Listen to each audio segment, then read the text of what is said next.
एक हरे भरे वन में नदी किनारे हाथियों का एक समूह रहता था, जिसका मुखिया चतुर्दंत नामक हाथी था। वर्षों से वो समूह उस वन में सुखमय जीवन व्यतीत कर रहा था, किंतु एक समय वन अकाल की चपेट में आ गया। नदी का जल सूख गया, वन की हरियाली चली गई और हाथी भूख प्यास से मरने लगे। इस विपत्ति से निकलने की प्रार्थना लिए सभी हाथी अपने मुखिया चतुर्दंत के पास गए और बोले, गजराज, इस अकाल की स्थिति में यदि हम और अधिक इस वन में रहे तो काल का ग्रास बन जाएंगे। यहाँ भूखे प्यासे रहना दुष्कर है। कृपा कर किसी अन्य स्थान की खोज करें जहाँ जल स्रोत और हरियाली हो। चतुर्दंत विचार मग्न हो गया। कुछ देर विचार करने के बाद वह बोला, यहाँ से कुछ दूरी पर एक तालाब है जो पूरे वर्ष जल से परिपूर्ण रहता है। हमें वही चलना चाहिए। कल प्रातःकाल ही हम सब उस तालाब की ओर प्रस्थान करेंगे। अगले ही दिन सभी हाथी उस तालाब की ओर चल पड़े। 5 दिन और 5 रात की यात्रा पूर्ण कर वे वहां पहुंचे। जल से पूर्ण तालाब को देख वे बहुत प्रसन्न हुए और दिन भर वहां क्रीड़ा करते रहे। संध्या होने पर वे बाहर निकले और वन में चले गए। तालाब के किनारे खरगोशों की बस्ती थी, जिसमें उनके असंख्य बिल थे, किंतु हाथी इससे अनभिज्ञ थे। अतः वे खरगोशों के बिलों को रौंदते हुए निकल गए। खरगोशों के बिल तहस नहस हो गए। कई खरगोश घायल हुए और कई मारे गए। हाथियों के जाने के बाद सभी खरगोश एकत्रित हुए और स्वयं पर आए इस संकट के विषय में चर्चा करने लगे। एक खरगोश बोला, हाथियों का समूह प्रतिदिन जल के लिए तालाब में आया करेगा। ऐसे में हमारा यहाँ रहना प्राणघातक होगा। वे हमारे बिलों के साथ हमें भी रौंद देंगे। हम में से कोई भी नहीं बचेगा। हमारा वंश समाप्त हो जाएगा।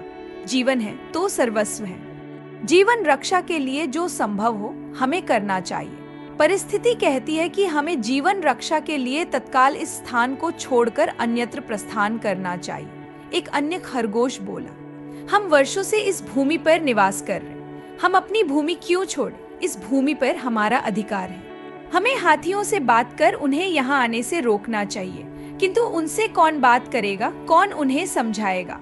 सभी खरगोशों ने एक स्वर में पूछा, मैं उनसे बात करूंगा और यहाँ आने से मना करूंगा। लंबकर्ण बोला, किंतु क्या वे तुम्हारी बात मानेंगे? अवश्य मानेंगे। मेरे पास एक युक्ति है। मैं उनसे कहूंगा कि ये तालाब चंद्रमा में बैठे खरगोश का है और उसने आप लोगों का यहाँ आने से मना किया है। संभवतः वे मेरी बात मान जाए। लंबकर्ण बोला।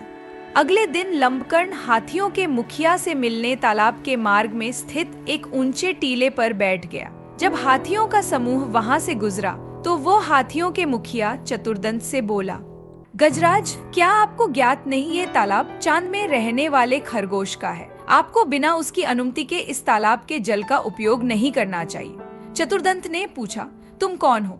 मैं चांद में रहने वाले खरगोश का संदेशवाहक हूँ। उसने मुझे अपने संदेश के साथ आपसे मिलने भेजा है। लंबकर्ण बोला, संदेश क्या वो है? चतुर्दंत ने फिर से पूछा। संदेश है कि इस पवित्र तालाब में चंद्रदेव का वास है, इसलिए तुम लोग इसके जल का उपयोग नहीं कर सकते। तो मैं कैसे मान लूं कि ये तालाब चंद्रदेव का है? जब तुम मुझे तालाब में चंद्रदेव के दर्शन कराओगे, तभी मैं ये बात मानूंगा और अपने दल को यहाँ आने से रोकूंगा। चलो मेरे साथ और स्वयं देख लो।